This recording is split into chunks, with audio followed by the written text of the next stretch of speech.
This is Fresh Air. I'm Terry Gross. My guest, Philip Winslow, has witnessed the conflict in the Middle East as a journalist and as a humanitarian aid worker. Through the height of the Second Intifada, from October 2001 until the summer of 2004, he served with the UN's Relief and Works Agency, UNRWA, for Palestinian refugees in the Near East. He lived in Arab East Jerusalem and worked in the West Bank, driving up to 600 miles a week between almost every Palestinian town, village, and refugee camp, leading convoys of humanitarian aid through hundreds of Israeli checkpoints. Working with a Palestinian assistant, he negotiated with the Israeli army to deliver aid to towns and refugee camps under military closure and during military operations. Winslow has written a new memoir called Victory for Us is to See You Suffer, in the West Bank with the Palestinians and the Israelis. He writes, "This is not a political book. Mostly, it paints pictures of what armed conflict does to humanity.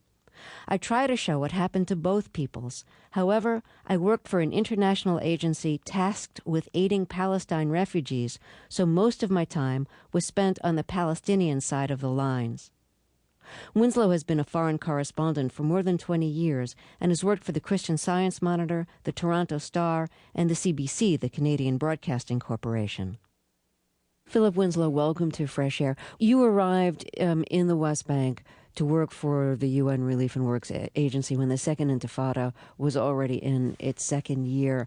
How did the Intifada affect the difficulties that you faced getting aid through checkpoints? Well, it had a very serious effect indeed on UNRWA operations because UNRWA provides relief to I don't know how many hundreds of thousands of Palestinians in the West Bank. And when the Intifada was in full swing with the degree of extreme violence on both sides, the Israel Defense Forces basically closed down the West Bank. I mean, all or parts of it were under closure or curfew for a large part of the time. So the curfews and closures, and not to mention the ongoing military operations, made it really difficult to get the aid to where it was going.